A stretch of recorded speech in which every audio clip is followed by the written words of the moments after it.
الحمد لله رب العالمين الرحمن الرحيم مالك يوم الدين إياك نعبد وإياك نستعين اهدنا الصراط المستقيم صراط الذين أنعمت عليهم غير المغضوب عليهم ولا الضالين.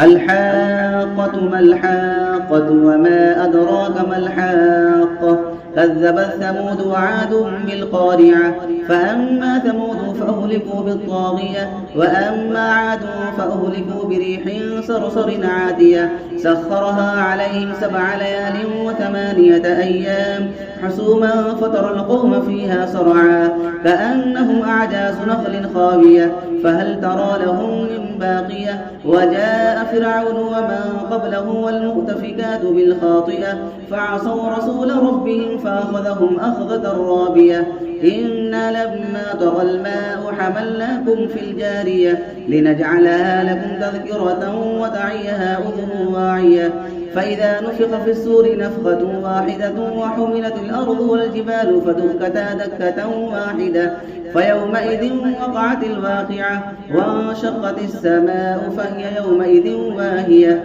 والملك على أرجائها ويحمل عرش ربك فوقهم يومئذ 8 يومئذ تعرضون لا تخفى منكم خافية فأما من أوتي كتابه بيمينه فيقول هاؤم اقرءوا كتابيه إني ظننت أني ملاق حسابيه فهو في عيشة راضية في جنة عالية قطوفها دانية كلوا واشربوا هنيئا بما أسلفتم في الأيام الخالية وأما من أوتي كتابه بشماله فيقول يا ليتني لم أوت كتابيه ولم أدر ما حسابيه يا ليتها كانت القاضية ما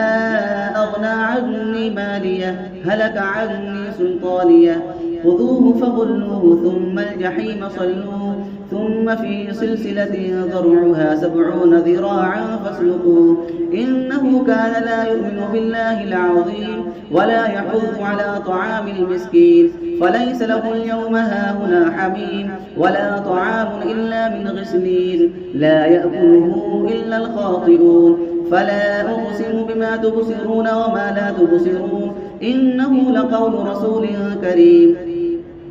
وما هو بقول شاعر قليلا ما تؤمنون ولا بقول كاهن قليلا ما تذكرون تنزيل من رب العالمين ولو تقول علينا بعض الأقاويل لأخذنا منه باليمين ثم لقطعنا منه الوتين فما منكم من أحد عنه حاجزين وإنه لتذكرة للمتقين وإنا لنعلم أن منكم مكذبين وإنه لحسرة على الكافرين وإنه لحق اليقين فسبح باسم ربك العظيم.